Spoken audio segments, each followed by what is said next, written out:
الحمد لله وحده لا شريك له والصلاة والسلام على محمد لا نبي بعده ولا رسالة بعد رسالتي ولا نبوة بعد نبوتي ولا كتاب بعد كتابي ولا معصوم بعد اسمتي ولا سنة بعد سنتي ولا أمة بعد أمتي أما بعد. قال الله تبارك وتعالى في القرآن المجيد والفرقان الحميد: فأعوذ بالله من الشيطان الرجيم بسم الله الرحمن الرحيم. قل للمؤمنين يغضوا من أبصارهم ويحفظوا فروجهم. وقال الله تبارك وتعالى في موضع آخر: يعلم خائنة الأعين وما تخفي الصدور. صدق الله العظيم وصدق رسوله النبي الكريم ونحن على ذلك لمن الشاهدين والشاكرين والحمد لله رب العالمين. سبحانك لا علم لنا إلا ما علمتنا إنك أنت العليم الحكيم. رب اشرح لي صدري ويسر لي أمري واحلل عقدة من لساني يفقه قولي. رب زدني علما. میرے محترم بزرگوں اور دوستوں، دینی اور ایمانی بھائیوں، پس پردہ میری آواز کو سننے والی میری ماؤں اور بہنوں، رمضان کا مبارک مہینہ رفتہ رفتہ ہم سے رخصت ہو رہا ہے۔ رمضان المبارک میں چونکہ اللہ جل جلالہ وعم نوالہ سرکش شیاطین کو قید فرما دیتے ہیں، اس لیے انسان کا عمل صالح کرنا آسان ہوتا ہے۔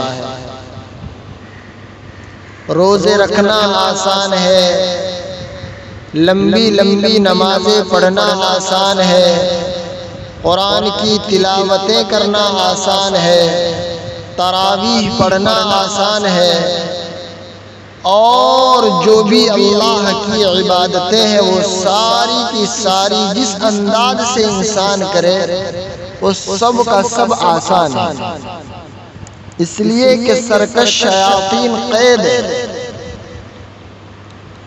انسان روزے کی حالت میں جب روزے دار ہوتا ہے پورے بدن کا صحیح استعمال کرتا ہے کہ کہیں اس کا روزہ خراب نہ ہو جائے، غلط قدم نہیں اٹھاتا، غلط زبان سے کوئی لفظ نہیں نکالتا، غلط ہاتھ نہیں چلاتا، غلط بولتا نہیں ہے، غلط سوچتا نہیں ہے، یہاں تک کہ غلط دیکھتا بھی نہیں ہے۔ اللہ جل جلالہ وعم نوالہ اس حضرت انسان سے یہی چاہتا ہے،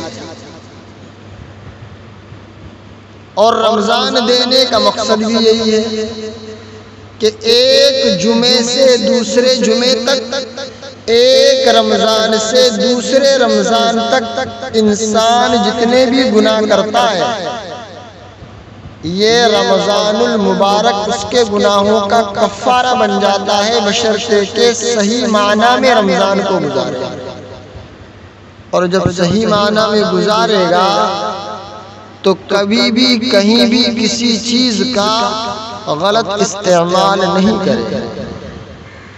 قرآن کریم کی 2 آیت کریمہ میں نے تلاوت کی، اس پر انشاءاللہ میں مختصر سی بات کروں گا۔ اللہ تعالیٰ نے انسان کو پیدا کیا اور سر سے لے کر پاؤں تک تمام اعضاء سے متعلق اپنے احکام کا اس کو مکلف بنایا۔ منہ ہے، ہاتھ، پاؤں، آنکھ، کان، تمام ہی اعضاء سے متعلق خصوصی احکام ہیں۔ اللہ تعالیٰ نے اپنے بندوں کو جن کو مکلف بنایا ہے کچھ کام کرنے کے، کچھ نہ کرنے کے، اور قیامت کے دن ان تمام اعضاء سے متعلق حساب اور کتاب ہوگا کہ ان سے کیا کرنا تھا وہ کیا، جو نہ کرنا تھا ان سے رکے یا نہیں رکے، اس کے متعلق حساب اور کتاب ہوگا۔ قرآن کہتا ہے ان السمع والبصر والفؤاد كل اولئک کان عنہ مسئولا، بلا شبہ آنکھ، کان، دل سب کے متعلق قیامت کے دن آپ سے سوال کیا جائے گا۔ بلکہ قیامت کے دن انسانی اعضاء حق تعالیٰ کے حکم سے بولیں گے اور گواہی دیں گے، شہادت دیں گے کہ ہم نے ان اعضاء سے کتنے جرائم کیے، کتنے گناہ کیے، کتنی اللہ کی ان اعضاء سے نافرمانی کی۔ اعضاء تمام کے تمام گواہی دیں گے حق تعالیٰ کی کہ کیسی نافرمانیاں کی۔ قرآن کہتا ہے یوم تشہد علیہم السنتہم وایدیہم وارجلہم بما کانوا یعملون، اس روز ان کے خلاف گواہی دیں گے ان کی زبانیں اور ان کے ہاتھ، ان کے پاؤں اور ان کے کام جو ان سے وہ کیا کرتے تھے۔ انسانی اعضاء میں اہم عضو ہے آنکھ۔ آنکھ بھی جو بلا شبہ حق سبحانہ و تقدس کی بڑی نعمت ہے، اس کے متعلق اللہ تعالیٰ نے اپنے بندوں کو حکم دیا ہے قل للمؤمنین یغضوا من ابصارہم ویحفظوا فروجہم۔ اللہ کے رسول صلی اللہ علیہ وسلم نے ارشاد فرمایا بد نگاہی شیطان کے تیروں میں سے ایک تیر ہے جس سے اللہ کے بندوں کا وہ شکار کرتا ہے اور ان کو بہکاتا ہے۔ ایک نہیں، دو نہیں میرے محترم بزرگوں اور دوستو، ہزاروں واقعات ہیں بے پردگی اور بد نگاہی کے کہ اس کے نتیجے میں لوگ گمراہ ہو گئے، دین اور دنیا دونوں برباد کر لیا اور ایمان تک سے ہاتھ دھو بیٹھے۔ اس لیے اللہ کے رسول صلی اللہ علیہ وسلم نے اپنی امت کو اس خطرناک مرض بد نگاہی سے آگاہ فرمایا۔ ہر مرد مومن پر لازم ہے کہ بے پردگی اور بد نگاہی کے مہلک نتائج اور اس کی قباحتوں کو پیش نظر رکھے اور اللہ اور اس کے رسول صلی اللہ علیہ وسلم کے فرمان کے مطابق اپنی نگاہوں کی حفاظت کرے، جس کے بغیر آدمی کامل دیندار اور متقی نہیں بن سکتا۔ انسان کی ہر ایک چیز میرے محترم بزرگوں اور دوستو حق سبحانہ و تقدس کا عطیہ اور اس کی امانت ہے۔ انسان ان سب چیزوں کو استعمال کرنے کا مجاز تو ہے لیکن مختار نہیں، اس لیے کہ ہر چیز کو استعمال کرنے میں مولا کی مرضی کی رعایت فرض ہے۔ آنکھ جو اللہ کی نہایت عظیم نعمت ہے، اس کی حفاظت اور بے محل بیجا استعمال سے بچنے کی اللہ نے قرآن پاک میں نہایت بلیغ انداز میں تاکید فرمائی، اور اللہ کے رسول صلی اللہ علیہ وسلم نے بد نگاہی کے بارے میں سخت ترین وعید ارشاد فرمائی۔ یہ پوری کائنات اور اس کا ہر ذرہ اللہ جل جلالہ وعم نوالہ کا پیدا کردہ ہے۔ اللہ وحدہ لا شریک لہ نے اپنی ساری مخلوق میں حضرت انسان کو سب سے زیادہ مکرم اور معزز بنایا، مگر انسان کی عزت اور اس کا اکرام اعمال صالحہ کے اپنانے پر موقوف ہے، یعنی کہ اس کی عزت اس کا اکرام کب ہوگا؟ جب وہ اپنی زندگی کے اندر اعمال صالحہ کو اپنائے گا۔ آپ صلی اللہ علیہ وسلم کی 30 سالہ پیغمبرانہ زندگی کا سب سے بڑا کارنامہ یہ ہے کہ آپ نے اس کائنات میں حضرت انسان کی حیثیت اور ان کا مقام اور مرتبہ واضح فرمایا، اور اس کے ساتھ اس کائنات کے استعمال کرنے کا صحیح طریقہ بھی انہیں بتایا اور تلقین فرمایا۔ حضرت انسان کے اپنے وجود میں کن ہدایات کو ملحوظ رکھنا ہے، اس کی تفصیل بھی آپ صلی اللہ علیہ وسلم نے اپنی امت کو بتائی۔ انسانی اعضاء میں آنکھ کی میرے محترم بزرگوں اور دوستوں بہت اہمیت ہے۔ اگر آنکھ کا گہرائی سے مطالعہ کیا جائے تو معلوم ہوگا کہ آنکھ سے صرف دیکھا ہی نہیں جاتا بلکہ اس سے بات بھی کی جاتی ہے، اس سے گفتگو بھی کی جاتی ہے۔ کتنے مخفی اشارے اور کنایات آنکھوں سے ہوتے ہیں، اور وہ مخفی اشارات اور کنایات زبان کی گفتگو سے زیادہ اثر انداز ہوتے ہیں۔ آنکھ میرے محترم بزرگوں اور دوستوں اللہ جل جلالہ وعم نوالہ کی جانب سے عطا کردہ ایک عظیم نعمت ہے، اس لیے انسان کو اس عظیم نعمت کی قدر کرنی چاہیے۔ یہ آنکھیں ایک طرح کی مشین ہے اور یہ اللہ تعالیٰ کی ایسی نعمت ہے کہ انسان اس کا تصور کر ہی نہیں سکتا۔ کیوں؟ اس لیے کہ بے مانگے مل گئی، مفت میں مل گئی، اس لیے کہ کوئی محنت کوئی پیسہ خرچ نہیں کرنا پڑا، اس لیے اس نعمت کی قدر نہیں۔ ان لوگوں سے میرے محترم بزرگوں اور دوستوں، میری ماں و بہنوں، جا کر کے پوچھو جو اس نعمت عظمیٰ سے محروم ہے، نابینا ہے، ان کو نظر نہیں آتا، یا تو ان کی آنکھوں کی روشنی چلی گئی یا جن کے پاس شروع ہی سے روشنی نہیں ہے، یہ نعمت عظمیٰ نہیں ہے، ان سے جا کر کے پوچھے کہ آنکھیں کیا چیز ہے۔ اور خدا نہ کرے اگر بینائی میں کوئی خلل آنے لگے، کوئی پریشانی آنے لگے، کوئی تکلیف آنے لگے اور آنکھوں کی روشنی، آنکھوں کی بینائی جاتی ہوئی معلوم ہونے لگے، تو اس وقت معلوم ہوگا کہ ساری کائنات اندھیری ہو گئی، اور اس وقت انسان اپنی ساری دولت خرچ کر کے اگر یہ چاہے کہ مجھے دولت حاصل ہو جائے تو یہ غنیمت ہے، لیکن یہ ممکن نہیں۔ اور یہ آنکھیں ایک ایسی مشین ہے کہ آج تک کوئی کمپنی، کوئی کارخانہ، کوئی حکومت ایسی مشین تیار نہیں کر سکی اور نہ کر سکتی ہے، اور تو اور ساری کائنات مل کر بھی اللہ جل جلالہ وعم نوالہ کی اس عظیم نعمت کے کسی ایک حصے کو بھی نہیں بنا سکتے۔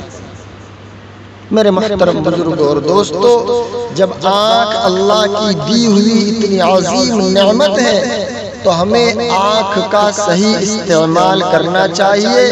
اس کو غلط جگہ پڑھنے سے، غلط دیکھنے سے ہمیں 100% بچانا چاہیے۔ بد نگاہی کرنے والا اللہ کا نافرمان ہوتا ہے۔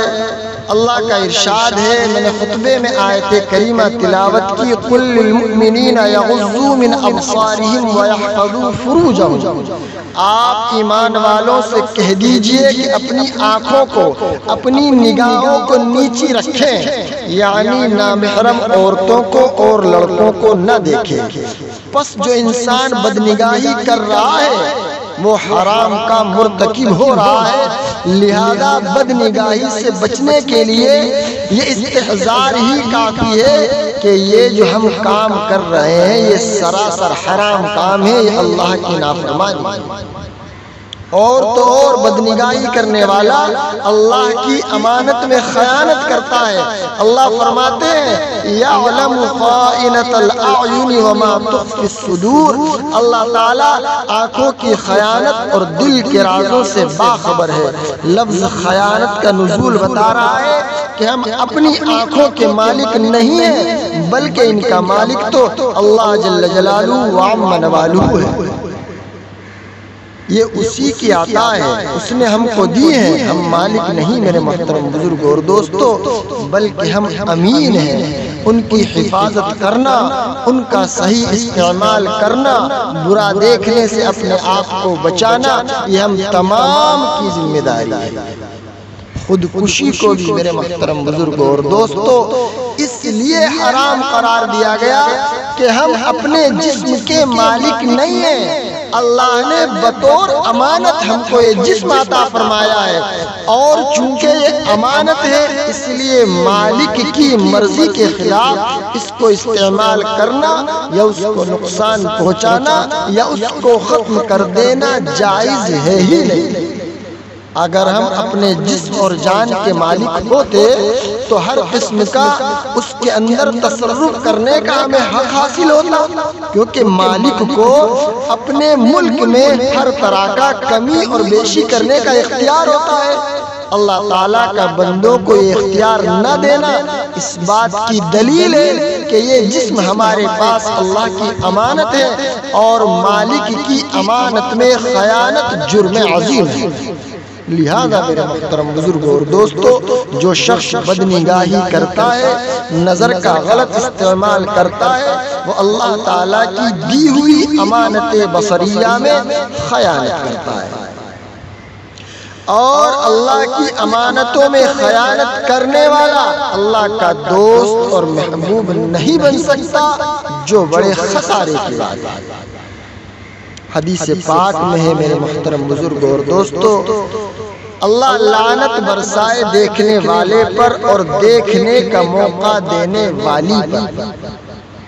جو لڑکیاں میرے محترم بزرگ اور دوستو بن سور کر بے پردہ گلیوں میں بازاروں میں گھومتی پھرتی ہیں، اور جو لوگ ان کی طرف للچائی نظروں سے دیکھتے ہیں، وہ دونوں اللہ کی لعنت کے مستحق ہیں۔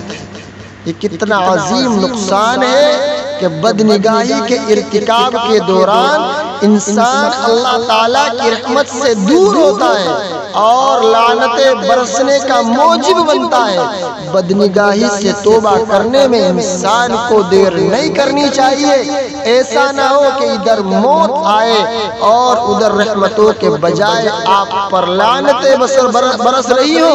خسرت دنیا والآخرہ ذالک هو الخسران المبین، یہ دنیا اور آخرت کا خسارہ ہے، اور یہ واضح خسارہ ہے۔ بدنگاہی کے میرے محترم بزرگ اور دوستو بہت نقصانات ہیں، وقت بہت کم ہے، انشاءاللہ ثم انشاءاللہ ابھی کچھ عرض کر دیتا ہوں، کچھ انشاءاللہ میں ظہر کے بعد عرض کروں گا۔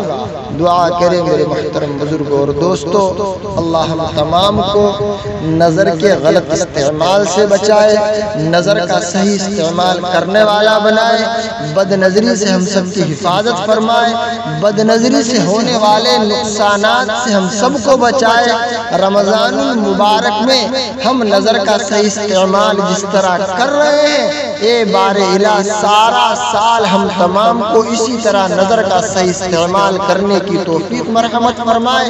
آمین ثم آمین، وآخر دعوانا ان الحمد للہ رب العالمین۔